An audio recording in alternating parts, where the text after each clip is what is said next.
Hi, I'm Frank Spear. I'm recording this video actually to share with you that I'm going to be back in Denmark again this June. You know, I've had the greatest experience of having spent 4 out of the last 5 years. I've been there for 2 days each time, and the audience has always been great, the food's great. I love being in Copenhagen. And so I'm going to be coming back for the 5th time in 6 years this June. In past years, we've talked about a number of different topics, from occlusion, worn dentition, integrating minimally invasive techniques into more complex cases. Last year, we talked about interdisciplinary aesthetics and creating interdisciplinary treatment plans.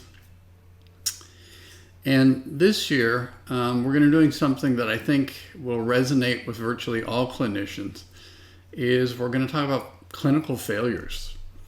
And clinical failures are, one of the more frustrating things that we deal with in practice. And, if it's somebody else's failure, it's not quite as hard on you.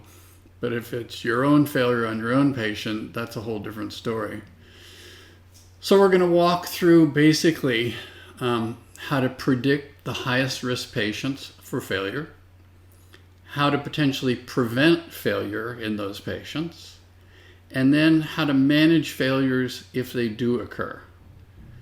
And we're going to talk about patients with simple clinical issues all the way to patients with more complex clinical issues. We're going to basically be addressing the same content for all of them. How do you predict it? How do you prevent it? How do you manage it if it happens? And, a big part of it is going to be talking about something I like to call, is it a real failure or is it a perceived failure? There's a significant difference. And so a real failure, you and I all know, is the porcelain fractures. That's a real failure. A perceived failure is we do something and somehow the patient is not happy with the results. And yet we look at it, and when we evaluate it, it seems fine to us. And so we're going to spend a fair amount of time initially talking about the differences between real and perceived failures and how you talk to patients to minimize the risk of having them.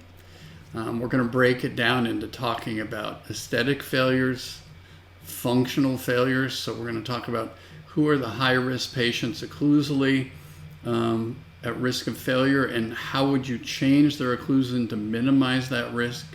And we're going to talk about structural failure. Structural failure is failure of either teeth or restorations. And again, how do we minimize that risk? And then we're going to talk about biologic failures. And biologic failures could be pulpal, they could be soft tissue, they could be bone.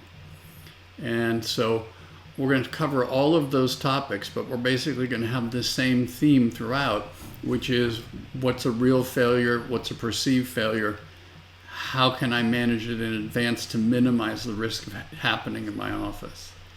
And so I'm really looking forward to coming back again.